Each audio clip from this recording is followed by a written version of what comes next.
امرت ہے تیرے بول تو پیغام زندگی، امرت ہے تیرے بول تو پیغام زندگی، تیرے سوا نہیں کوئی آواز وقت کی، تیرے سوا نہیں کوئی آواز وقت کی۔ بسم اللہ الرحمن الرحیم۔ ناظرین کرام السلام علیکم ورحمۃ اللہ وبرکاتہ۔ الحصار کے پلیٹ فارم سے آپ کی خدمت میں حاضر ہیں، اور آج جس بات کی طرف ہم توجہ دلانا چاہتے ہیں وہ دراصل ان مسائل کا حل ہے، اور وہ یہ ہے کہ اس زمانے کے امام حضرت مسیح موعود علیہ الصلوۃ والسلام نے اپنے ایک شعر میں فرمایا، صدق سے میری طرف آؤ اسی میں خیر ہے، صدق سے میری طرف آؤ اسی میں خیر ہے، ہیں درندے ہر طرف میں عافیت کا ہوں حصار، جو حفاظت اور امن کا قلعہ ہے وہ صرف میں ہوں۔ اور گزشتہ دنوں کچھ ویڈیوز بھی سوشل میڈیا پر فلسطین سے بھی آئیں، اور پاکستان سے بھی اور دوسرے ممالک سے بھی، جن میں اس بات کا اظہار تھا اور یہ پکار تھی کہ اے مہدی تو ظاہر ہو جا۔ اور وہ جو پاکستان کے نام نہاد دانشور ہیں اولیاء مقبول جان صاحب، وہ بھی کہہ رہے تھے کہ اب تو مہدی بالکل قریب ہے آنے کے، کیونکہ وہ حماس کی فتح دیکھ رہے ہیں، تو وہ سمجھ رہے ہیں کہ مہدی صاحب نے آنا ہے اور حماس کو آ کے فتح دلوانی ہے۔ بہرحال اصل بات یہ ہے کہ یہ جتنی بھی پکار ہے یہ خدا کی طرف سے ایک یاد دہانی ہے کہ دیکھو مہدی تو آ چکا اور تم نے اس کو قبول نہیں کیا۔ اور حضرت مسیح موعود علیہ الصلوۃ والسلام کا یہ شعر جو ہے، اس کا یہ مطلب ہے کہ میری اس اسلام کی تشریح کو قبول کرو گے تو امن ملے گا، پھر ہی حفاظت کے قلعے میں آؤ گے۔ یعنی اگر یہ ابھی بیعت نہ بھی کریں اور احمدیت میں شامل نہ بھی ہوں، تب بھی وہ پاک اصول جو مسیح موعود علیہ الصلوۃ والسلام نے دنیا میں انصاف قائم کرنے کے لیے اور امن قائم کرنے کے لیے بیان فرمائے ہیں، وہی پاک اصول ہیں جن پر عمل کریں گے تو امن نصیب ہوگا، اور پھر ہی حفاظت کے قلعے میں داخل ہوں گے، ورنہ اسی طرح لڑتے رہیں گے، مرتے رہیں گے اور مارتے رہیں گے، اور ظلم جو ہے وہ نہیں رکے گا۔ یہ بات پکی ہے۔ یہاں سے میں اس مضمون کو حضرت مصلح موعود رضی اللہ تعالیٰ عنہ کے زمانے کی طرف لے کے جانا چاہتا ہوں کہ حضرت مصلح موعود رضی اللہ عنہ جب یورپ کے دورے پر تشریف لائے تو واپسی پر حضور نے ان عرب ممالک کا بھی دورہ کیا، اور یہاں بھی رکے، مصر میں بھی رکے اور فلسطین میں بھی رکے۔ تو حضور جب مصر میں رکے تو وہاں پر حضرت مصلح موعود رضی اللہ عنہ اس بات کا ذکر فرماتے ہیں اپنے اس دورے یورپ کے دورے کے دوران، وہاں سے حضور رضی اللہ عنہ نے ایک مکتوب لکھا، اور اس مکتوب کو لکھتے وقت آپ کی جو حالت تھی بیماری کی اور صحت کی، اس کی حد یہ تھی کہ حضور نے خود اس میں لکھا کہ میری حالت یہ ہے کہ میں اٹھ کے بیٹھ کے لکھ بھی نہیں سکتا، لیکن آپ کے دل میں ایک ایسی ہمدردی اور ایسا درد تھا مسلمانوں کے لیے خاص طور پر، اور انسانیت کے لیے عام طور پر، کہ آپ نے لیٹ کر ہی وہ مکتوب لکھا ہے، اور بہت تفصیلی اس میں باتیں لکھی ہیں۔ تو میں اس مکتوب کو، اس مضمون کو تبرک کے طور پر بھی پڑھنا چاہتا ہوں یہاں، اور اس وجہ سے بھی کہ اصل حل وہ ہے، اور آپ نے اس کا جو اس زمانے میں نقشہ تھا اس کو جس طور پر کھینچا ہے اور جو حل تجویز فرمایا وہی حل تھا۔ اور آج بھی اس حال کے سوا کوئی چارہ ہی نہیں ہے۔ حضرت مسلم موعود رضی اللہ عنہ فرماتے ہیں کہ مصر کے دورے کے دوران فرماتے ہیں ایک بات عجیب طور پر وہاں معلوم ہوئی، اور وہ یہ کہ قاہرہ کے ارد گرد کے بدوی علاقے نہایت تڑپ ہی کے ساتھ ایک مصلح کے امیدوار ہیں۔ بعض لوگوں نے جب سلسلہ کے حالات سنے تو خواہش کی کہ اگر ہمارے علاقہ میں کوئی آدمی 15-20 روز بھی آ کر رہے تو ہزاروں آدمی سلسلہ میں داخل ہونے کو تیار ہیں۔ پھر حضور بیت المقدس میں اپنے قیام کا ذکر کرتے ہوئے فرماتے ہیں 2 دن کے قیام کے بعد ہم دمشق کی طرف روانہ ہوئے، مگر چونکہ راستہ میں بیت المقدس پڑتا تھا، مقامات انبیاء دیکھے بغیر آگے جانا مناسب نہ سمجھا اور 2 دن کے لیے وہاں ٹھہر گئے۔ بوجہ کثرت زائرین کے اس شہر کا اکثر متولیوں اور خادموں سے بھرا ہوا ہے۔ بڑے سے بڑے آدمی کو دیکھ کر شبہ رہتا ہے کہ کہیں اس کی غرض مانگنا ہی تو نہیں۔ یعنی یہ بھی ایک بدقسمتی ہے کہ مسلمانوں میں یہ جو رواج ہے بھیک مانگنے کا، اور میں حیران ہوں کہ اسلام نے جس شدت کے ساتھ بھیک مانگنے کو روکا ہے اور اس سے ڈرایا ہے اور اس سے منع کیا ہے، حضور صلی اللہ علیہ وسلم نے کسی مذہب نے ویسی تعلیم نہیں دی، تو اس کے اندر ایک پیشگوئی کا بھی رنگ تھا، ایک انذار بھی تھا کہ ایک زمانے میں مسلمان ایسے مانگت ہو جائیں گے۔ اور میں نے کسی پچھلے ویڈیو میں بھی ذکر کیا تھا کہ جہاں بھی دیکھیں، یہاں بھی UK میں بھی ہم دیکھتے ہیں کہ بازار میں چلے جائیں تو مسلمان بھیک مانگنے والے یہاں بھی ملتے ہیں، اور ہر نسل سے مل جاتے ہیں تقریباً۔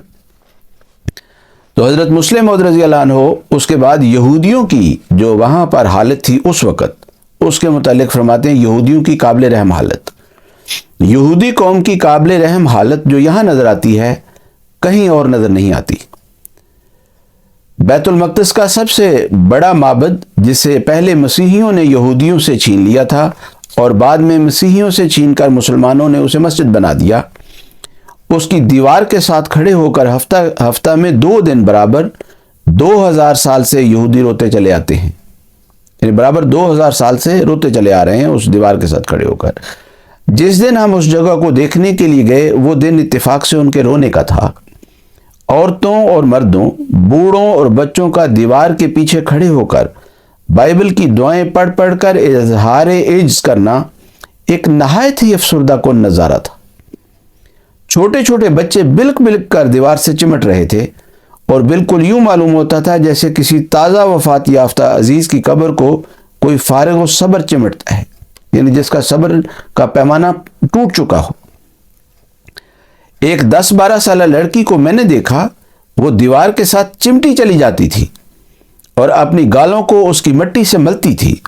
اور 2 اینٹوں کے درمیان ایک سوراخ تھا، اس کے اندر وہ اپنی ناک کو گھسیٹ دیتی تھی اور پھر یوں دیوار سے چمٹ جاتی تھی کہ گویا چاہتی تھی کہ زندہ ہی اس دیوار کے اندر گھس جائے۔ مجھ پر اس نظارہ کو دیکھ کر بہت ہی گہرا اثر ہوا، اور میرے دل نے محسوس کیا کہ یہ لوگ اس بات کے حقدار ہیں کہ اس پرانے معبد کی زمین کا ایک حصہ ان کو بھی دیا جائے، تا وہ اس جگہ اپنا معبد بنا کر اپنے طریق پر خدا کی عبادت کر سکیں۔ مگر اس سے بھی زیادہ ایک اور چیز میرے دل کو بے چین کر رہی تھی کہ ان مسلمانوں کا کیا حال ہوگا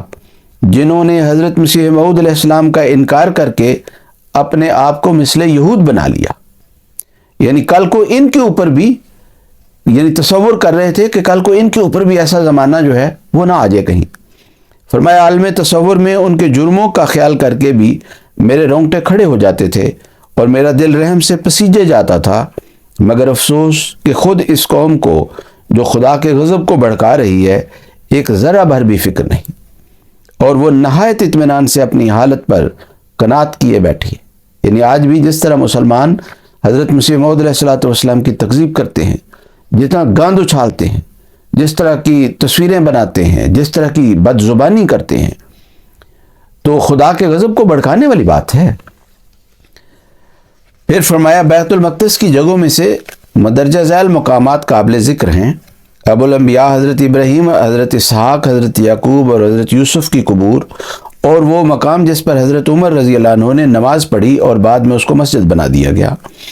اور حضرت عیسیٰ کی پیدائش کے مقامات جو اختلافی ہے اور ان کی صلیب کا مقام جو وہ بھی اختلافی ہے، وہ جگہ جہاں یہودی عالموں نے ان پر کفر کا فتویٰ لگایا، وہ مقام جہاں پیلاطس عدالت کرتا تھا، وہ مقام جہاں سے کھڑے ہو کر اس نے ان کی صلیب کا حکم سنایا اور اپنی برات کا اظہار کیا، اور وہ جبل زیتون جس پر چڑھ کر بزام مسیحیاں وہ آسمان کی طرف اڑ گئے۔ فلسطین میں یہودیوں کی نئی آبادی، اس کا ذکر کرتے ہوئے حضور فرماتے ہیں بیت المقدس اس وقت فلسطین کا دارالخلافہ ہے، اور فلسطین جنگ عظیم کے بعد انگریزی حکومت کے ماتحت اس شرط پر کیا گیا ہے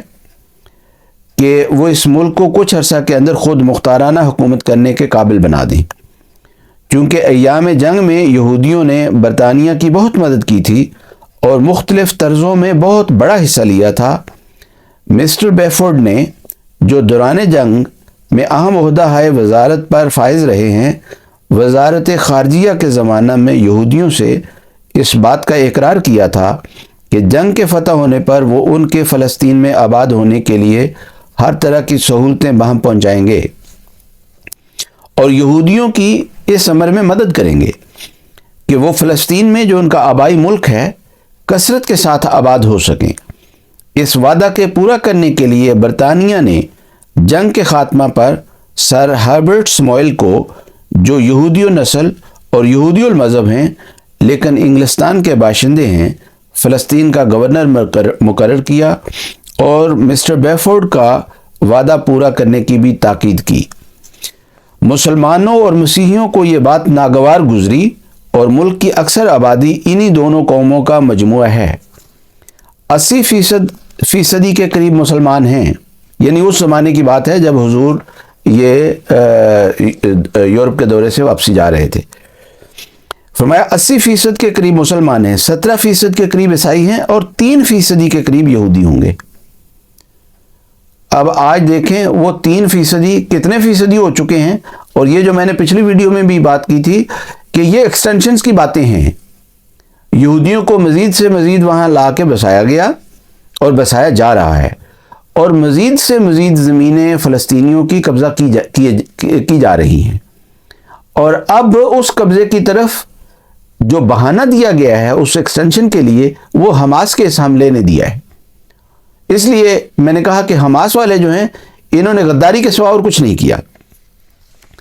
مگر باوجود مسلمانوں اور عیسائیوں کی مخالفت کے یہودیوں کو فلسطین میں بسانے کے لیے حکومت برطانیہ نے پوری سعی کی، اور اب یہودیوں کی آبادی 10% کے قریب ہو گئی ہے۔ یعنی اس زمانے میں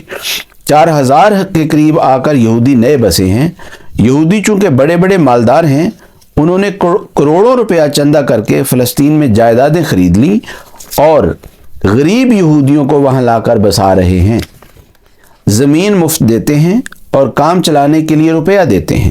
اور پھر اس روپیہ کو قسط وار وصول کر لیتے ہیں۔ اس طرح سے غربا کے اس ملک میں آباد ہونے اور ترقی کرنے کا بہت عمدہ موقع ہے، مگر چونکہ عمراء جو کہ لاکھوں کروڑوں روپیہ امریکہ اور یورپ میں کما رہے ہیں اپنی جگہ کو نہیں چھوڑ سکتے، اور غربا جو اس جگہ بسائے جاتے ہیں ان میں سے کافی تعداد ایسے لوگوں کی ہوتی ہے جن کی غربت کی وجہ ان کی بیچارگی نہیں بلکہ ان کی سستی ہے۔ اس لیے یہ اسکیم جیسی کہ امید تھی کامیاب ثابت نہیں ہوئی، یعنی وہ یہودی بھی نکمے اور سست تھے تو وہ بھی وہاں پر، اور کئی یہودی خاندان واپس جا رہے ہیں، مگر باوجود اس کے ریلوں میں یہودی ہی یہودی نظر آتے ہیں، اسٹیشنوں پر یہودی ہی یہودی نظر آتے ہیں، اور قصبوں میں اور بقیہ 90% آبادی کا پتہ نہیں لگتا کہ وہ کہاں ہے۔ صرف جب انسان شہروں اور قصبوں میں گھستا ہے تو معلوم ہوتا ہے کہ یہ ملک مسلمانوں کا ملک ہے۔ مسلمان اور عیسائی یہودیوں کی اس جدوجہد کے مقابلہ میں بہت سخت کوشش کر رہے ہیں اور بظاہر متفق ہیں۔ ان کی کوششوں کو اکسانے والی ایک یہ بھی بات ہے کہ حکومت کے عہدوں پر عام طور پر یہودی قابض ہیں۔ مسلمان تو بہت ہی کم نظر آتے ہیں، ہاں عیسائی کسی قدر ہیں۔ مسلمانوں کے حصے میں صرف پولیس، فوج اور چپڑاس ہی ہے۔ یہودیوں کے خلاف مسلمانوں کی کوششیں، اس کا تذکرہ کرتے ہوئے حضرت مسلم موعود رضی اللہ عنہ فرماتے ہیں، میں نے جہاں تک غور کیا ہے عیسائیوں کا مسلمانوں سے اتفاق حقیقی اتفاق نہیں ہے، کیونکہ یہودیوں کے ہاتھ جو زمینیں بیچی ہیں وہ عیسائیوں نے ہی بیچی ہیں. مسلمانوں اور عیسائیوں نے حکومت کا بائیکاٹ کیا ہوا ہے، اور یہ بائیکاٹ کی جو رسم ہے یہ آج بھی یعنی عجیب و غریب بات ہے. یہ سمجھتے ہیں اور کرتے بھی نہیں ہیں بائیکاٹ. یہ جب بھی کوئی اس طرح کا واقعہ ہوتا ہے پاکستان میں بھی اور دوسرے مسلمان ملکوں میں بھی، فوراً یہ بائیکاٹ کی طرف بھاگتے ہیں، اور ان کی ضرورت ہی نہیں ہوتی کہ بائیکاٹ کر سکیں. پاکستان میں بھی وہ جب مجھے یاد ہے 2002 یا 2003 کی بات ہے کہ اس وقت بھی کوئی واقعہ ہوا تو سب نے جناب ادھر شور پڑ گیا کہ یہ پیپسی کولا یہودیوں کی ہے، یہ نہیں پینی، اور اس کے مقابل پر مکہ کولا نکال لی. اور جب مکہ کولا نکال لی تو وہ اتنی بےہودہ اور اتنی وہ بدمزہ تھی کہ جن لوگوں نے اس کو پیا انہوں نے کہا یار یہ تو بالکل ہی 2 نمبر ہے. اور اسی طرح یہ کہتے ہیں کہ وہ شیزان کا بھی بائیکاٹ کر لیں. تو یہ اس طرح کی چھوٹی چھوٹی حرکتیں کر کے اس پر عمل بھی نہیں کر سکتے نا، کرتے ہی نہیں ہیں. بائیکاٹ کریں. یہ جو فیس بک ہے، یہ جو سوشل میڈیا ہے، سارا یہ جو ٹیکنالوجی ہے یہ انہی ملکوں کی ہے. اس کا بائیکاٹ کر کے دیکھیں، نہیں کر سکتے. فرمایا اور ایک پارلیمنٹ کی شکل کی ایک مجلس بنائی ہوئی ہے، یعنی خود اس کا حکومت کا بائیکاٹ کیا ہوا ہے اور ایک مجلس بنائی ہوئی ہے جو تمام ایسے کاموں کو جن میں حکومت کا دخل نہیں خود سر انجام دیتی ہے. اور گویا حکومت کے اندر ایک دوسری حکومت انہوں نے بنا لی. اکثر وہاں کے بڑے بڑے مسلمانوں سے میں ملا ہوں، میں نے دیکھا کہ وہ مطمئن ہیں اور سمجھتے ہیں کہ یہودیوں کے نکالنے میں کامیاب ہو جائیں گے. یعنی وہی احمقوں کی جنت، وہی بیکار باتیں. تو فرمایا مگر میرے نزدیک ان کی یہ رائے غلط ہے، اور آج وقت نے ثابت کر دیا ہے کہ حضرت مسلم موعود رضی اللہ عنہ جو اس وقت فرما رہے تھے وہ درست تھا. اور ان مسلمانوں کی جو وہاں پر اس قسم کے بائیکاٹ اور جو سمجھ رہے تھے کہ ہم حکومت کے اندر ایک حکومت بنا کے تو پھر ہم یہودیوں کو وہاں سے نکال دیں گے، جتنی بھی ان کی کوششیں تھیں ان کا نتیجہ صفر نکلا ہے. اور اس کے بعد آج تک دیکھ لیں یہودی اس میں ہر دن جو ان پر آیا ہے پہلے سے زیادہ طاقتور ہوئے. فرمایا یہودی قوم اپنے آبائی ملک پر قبضہ کرنے پر تلی ہوئی ہے، اور جو ناکامی اس وقت تک ان کو ہوئی ہے وہ ان کے ارادے میں تزلزل پیدا کرنے کا موجب نہیں ہو سکتی. یعنی اتنا گہرا تجزیہ ہے جو حضرت مسلم موعود رضی اللہ عنہ نے اس بات کا کیا ہے. اور فرمایا اور زیادہ تر اس کی وجہ یہ ہے کہ یہ کام ان کے لیے بالکل نیا تھا. یہودی تجارت پیشہ ہیں، ان کے لیے بستیوں کا آباد کرنا اور زراعت کروانا بالکل ایک نئی بات ہے. پس پہلی کوشش میں اگر ان کو کچھ ناکامی ہوئی ہے تو قابل تعجب نہیں. اور قرآن شریف کی پیشگوئیوں اور حضرت مسیح موعود علیہ الصلوۃ والسلام کے بعض الہامات سے معلوم ہوتا ہے کہ یہودی ضرور اس ملک میں آباد ہونے میں کامیاب ہو جائیں گے. تو بتائیں اب کہ احمدیہ جماعت کے امام وہ تو اس وقت بھی کہہ رہے تھے کہ یہ ضرور اس میں کامیاب ہو جائیں گے اسرائیلی. کیوں؟ کیونکہ ان کا یہاں پر کامیاب ہونا قرآن شریف کی صداقت کا ثبوت ہے. قرآن شریف میں یہ پیشگوئیاں موجود ہیں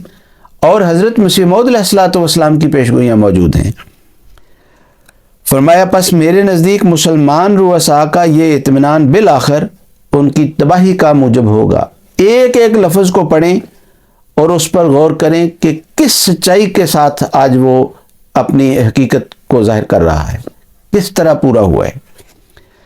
پھر حضرت مسلم موعود رضی اللہ عنہ نے اس وقت فلسطین کے مسلمانوں کو ایک مشورہ بھی دیا اور فرمایا جہاں تک میرا خیال ہے مسلمانوں کو یہودیوں اور عیسائیوں سے ایک ایسا سمجھوتا کر لینا چاہیے جس سے یہودیوں کو اس ملک میں بسنے کا بھی موقع مل جائے اور مسلمانوں کی برتری بھی ہمیشہ کے لیے قائم رہ جائے. میں نے اس امر کے لیے ایک اسکیم سوچی ہے مگر اس کا اس جگہ پر بیان کرنا اصل مضمون سے باہر جاتا ہے، اس وجہ سے میں اس کو یہاں بیان نہیں کرتا. بعد میں حضور نے دوسری جگہوں پر اس اسکیم کو بھی بیان فرمایا. تو بات یہ ہے کہ جماعت احمدیہ کے امام حضرت مسیح موعود علیہ السلام کے خلیفہ اس وقت کے بھی اور بعد کے خلفاء نے بھی جو نصائح کی، جو رستے دکھائے، اس کی بنیادی روشنی حضرت مسیح موعود علیہ الصلوۃ والسلام کی تعلیمات سے لی، آپ کی تشریحات سے لی، کیونکہ وہی وجود ہے جس نے یہ کہا صدق سے میری طرف آؤ اسی میں خیر ہے، ہیں درندے ہر طرف میں عافیت کا ہوں حصار۔ تو وہ جو خدا نے حصار بنا کے بھیجا تھا، جس کو حفاظت کا قلعہ بنا کے بھیجا تھا، جب تک اس کا انکار کرتے رہیں گے تو درندے ان کو اسی طرح چیرتے پھاڑتے رہیں گے۔ اس لیے مجھے حضرت مسیح موعود علیہ الصلوۃ والسلام کی اس دعا پر اس بات کو ختم کرنا ہے کہ فرمایا یا رب اصلح حال امت سیدی، اے اللہ میرے آقا و مولا حضرت محمد مصطفیٰ صلی اللہ علیہ وسلم کی امت کی حالت کی اصلاح کر دے۔ عندک ہین و عندنا متاثر، یہ بات تیرے لیے تو بہت آسان ہے، لیکن ہمارے لیے ان کی حالت کی اصلاح کر لینا بہت مشکل بات ہے۔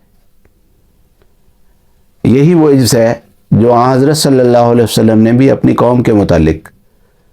جب طائف والوں نے اتنا ظلم کیا تو وہاں بھی یہی دعا کی کہ اللہم اہد قومی فانہم لا یعلمون،